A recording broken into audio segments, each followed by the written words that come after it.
Hi, my name is Jake Hillard, and I'm a second year OT student.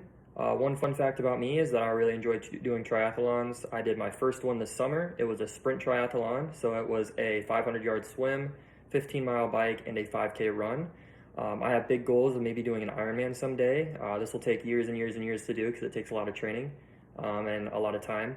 So that's a much longer race. It's about a 12 to 14-hour race depending on your abilities versus the 1.5 hour race that I just did.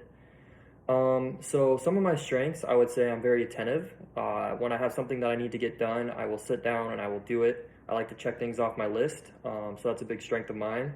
I'm also very friendly. I feel like that I'm a very easy guy to talk to. I get along with people pretty well, and I know how to act respectful to all populations.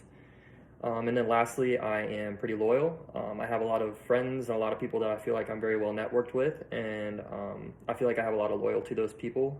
They did a lot for me, so I want to, do a lot for them in return.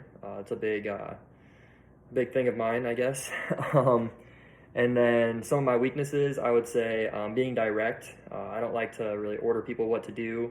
Although I do like to get things done, I don't really like to dictate as much. Just because I don't want people to think that I'm stepping on their toes or whatever that may be.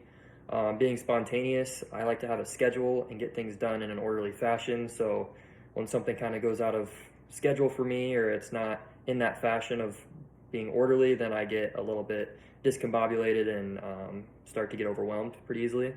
And then lastly, being firm. This one kind of goes with being direct, just having that ability to tell people what to do that might be older than me or more qualified than me. That can be a hard thing to do, especially only being 23 and still being in school. So 3 strategies that I can do to become a better OT, just be more confident in my abilities. I know what I know, and I'll only get better as I continue on with my professional knowledge and getting out into the field. So just gain that confidence and trust in my abilities. I need to be more creative. So we learn things from textbooks and from PowerPoints, but going even further than that and applying things and being creative when things don't go according to plan is a big thing of being a successful OT, I believe. And then lastly is just practicing that respectful direction. You can never be too aware of somebody else's situation, so constantly practicing that respectful communication and also that respectful listening is 2 big skills in being an OT and being successful at being an OT. So that's me.